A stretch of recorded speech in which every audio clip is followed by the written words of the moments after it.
Welcome to the Old Time Radio Superman Show from Boise, Idaho. This is your host, Adam Graham. Got any comments? Send them to me, Adam at adamsweb.us.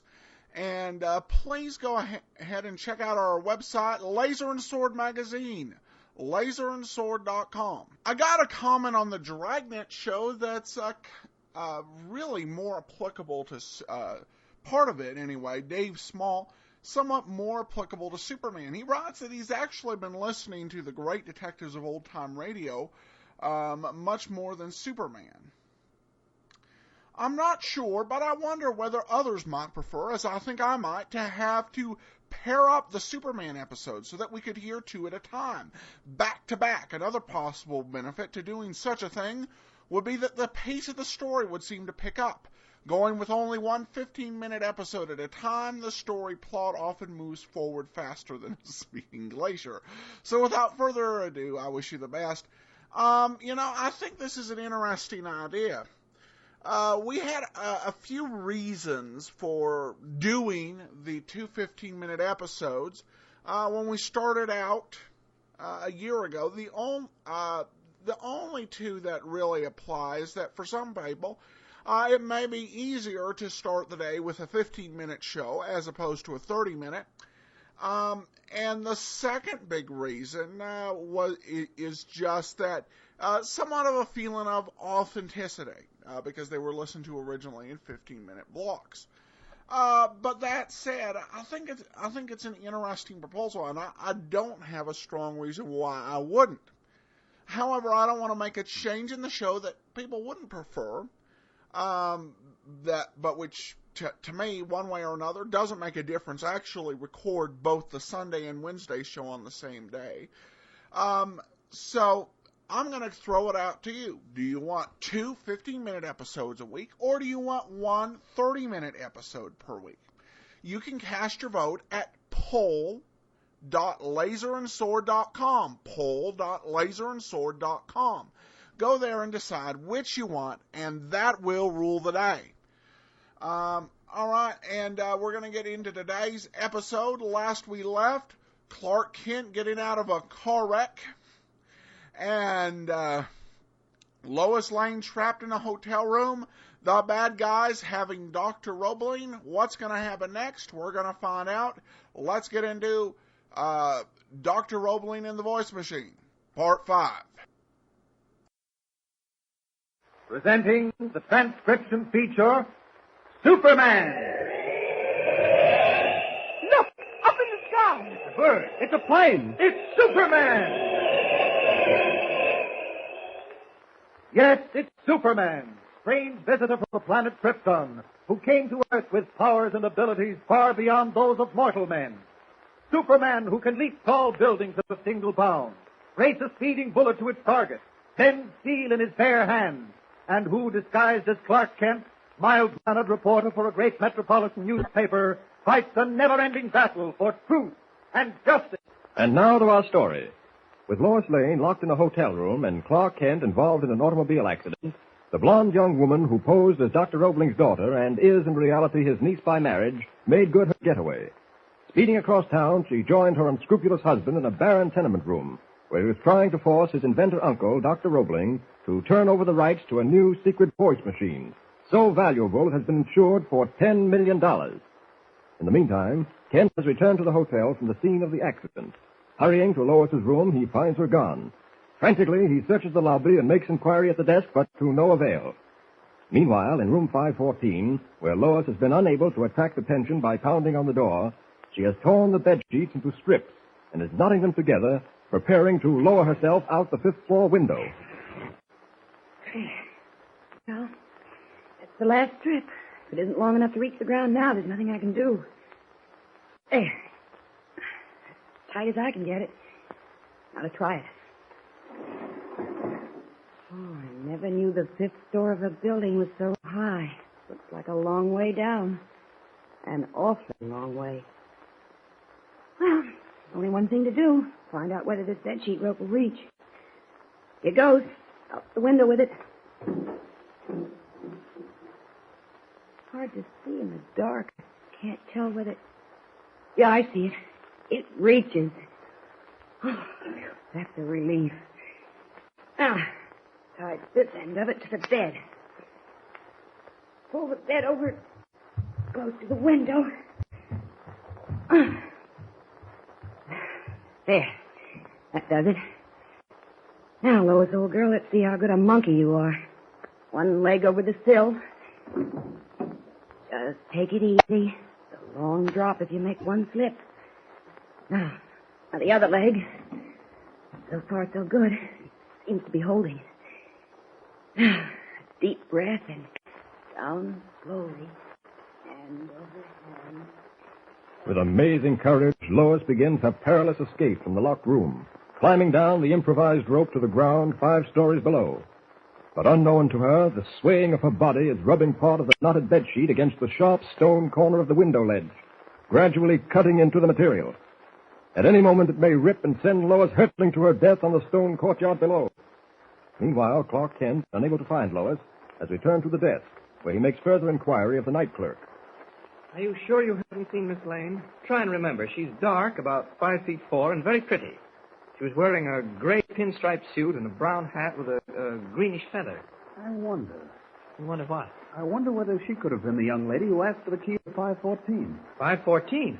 No, that girl's blonde. Oh, there were 2 of them, sir. 2 of them? What do you mean? Oh, 2 young ladies asked for the key to 514. What? And as I recall, the first one answers the description quite accurately, except for the hat. She wasn't wearing a hat. Oh, wait, let me get this straight. 2 girls asked for the key to room 514. The first was a brunette answering the description I gave you? Yes, sir. Well, did you give her the key? Oh, yes, sir. What about the second girl? Was she blonde? I think she was, sir. I told her the first young lady had taken the key. Yes? She seemed puzzled, but she said nothing, just entered the elevator. Okay, that's all I wanted to know. Thanks. Going up, sir. 5th floor, please.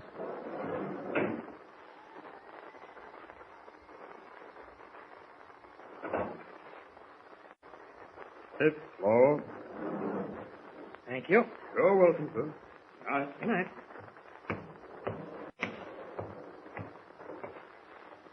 Oh, here's 514.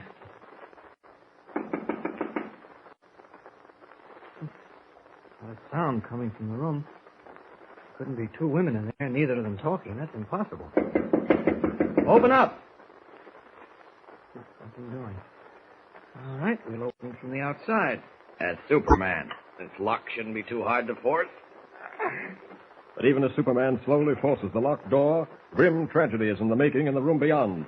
Worn through by constant rubbing against the stone window ledge, the knotted strips of bedsheet down which Lois is climbing are about to part. But the courageous girl reporter suspended 4 stories above a stone courtyard. Suddenly the material gives way. Lois screams as she hurtles down. What was that? Someone screamed. No one here. What's that hanging out of the window? Great Scott. Lois falling. Down. Got her. Only a few inches from the pavement. That was too close for comfort. I better land and see if she's all right. Poor kid, she's limp as a rag. Fainted dead away. I can't blame her much. It's a long drop. The best thing to do is take her to her room. That's Clark Kent. No, that's no good. There'll be questions asked if I carried her through the lobby. I'll take her to my room through the window. Up! Now, up for the window. And inside. There we are. Now, a little cold water should bring her to. Now, if I can just get some of this past her lips. That's a good girl. Swallow it. That does the trick. I'd better assume Clark Kent's role before she opens her eyes. You're all right, Lois. Take a little more water now. That's it. Oh, I was falling. I think. Now, just take it easy. Clark, what happened? How did... You're the luckiest girl alive, Miss Lane. What happened? How did I get here? Last thing I remember, something gave way and I was falling. Oh, it's horrible. Well, you won't believe this, Lois, but you fell on a pile of mattresses. What? On the level. I imagine the hotel was getting rid of some old mattresses, and they were piled up in the courtyard right under your window.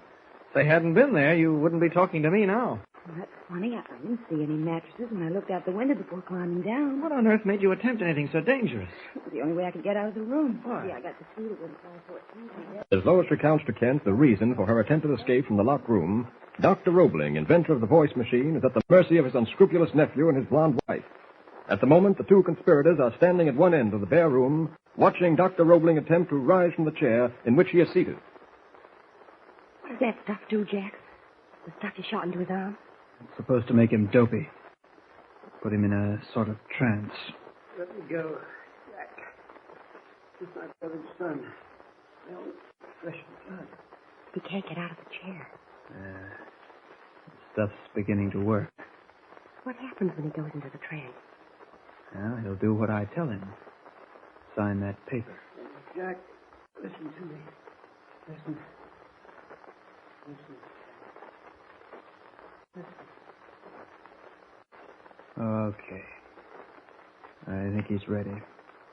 Come on. Oh, get the pen. Okay. Uncle Walter. Yes? How do you feel, Uncle Walter? I feel all right. That's good. You remember you were going to sign a paper for me, Uncle Walter? Paper? Oh, what paper? Don't you remember? Someone was trying to steal your voice machine, and you were going to sign a paper to keep him from stealing it. Oh, you must remember. Yes. I remember. Put the pen into his hand. Right. Now you're all ready to sign, Uncle Walter. Oh, you dropped the pen. Put it back in his hand. There, we picked it up for you. Now all you have to do is sign right here. What am I signing? I told you, Uncle Walter. It's to protect you from having your voice machine stolen. You want to be protected, don't you? Yes. Protected. That's why you're signing. Now, come. Just write Walter Roebling on this line. Hurry, Uncle Walter. There isn't much time.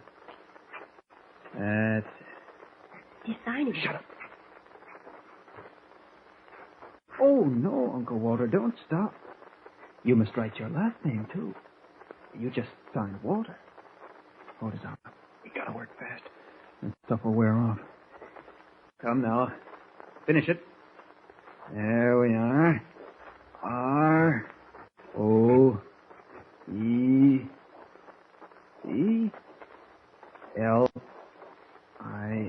R-O-E-B-L-I-N-G. That's fine. All right, come on, Chicky. Let's get out of here before he comes around. Jack, you're marvelous. We've got it. It's on. Stow the chatter. I'll take the suitcase. Come on. Jack, you're my brother's son. My brother's son. Why are you doing this? Jack, my brother's son.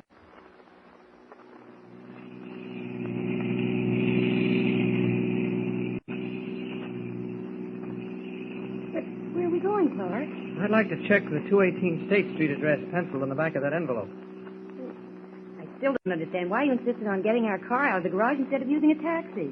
I feel safer with a wheel in my own hands after that accident. Well, I trust myself with most cabbies. They're good drivers. Yeah, I suppose so. Well, at least they don't go through red lights. Oh, sorry. Didn't see it. This car stops on a dime. Good brakes.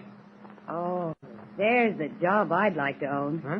That blue roadster waiting for the light across the street. Blue Roadster. Lois, What's the matter? that's the blue Roadster Catherine Roebling drove off in. Look, she's in it now. Sitting next to the man at the wheel. There they go. And we're going after them. Hold on. Are you sure that's the girl? Positive. I'm going to catch them if it's the last thing I do.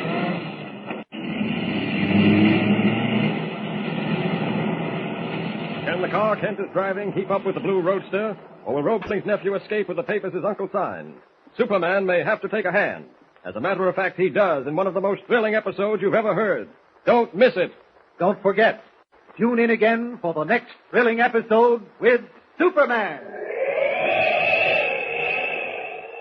Look, up in the sky. It's a bird. It's a plane. It's Superman.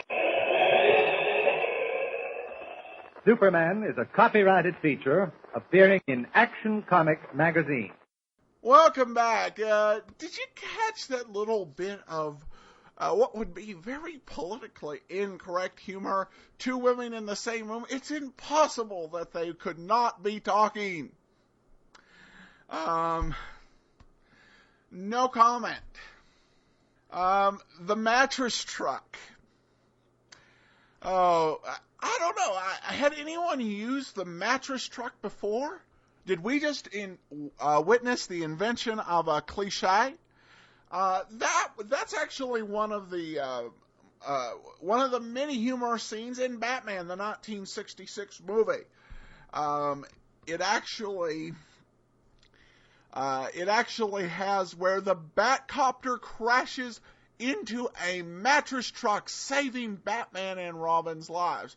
So maybe we saw the creation of a cliche. I don't know. Was there a mattress truck as either an actual or perceived distraction from danger? I guess we need to research the history of the mattress truck as a plot device. But regardless, another episode in the books. We'll be back with part 6. Reminder, if you do want us to go with whichever way you want us to go, please cast your vote over at poll.laserandsword.com. We will continue the voting until for 2 weeks, so giving people plenty of time, because I know some folks are a little behind on the episode. Poll.laserandsword.com from Boise, Idaho. This is your host, signing off.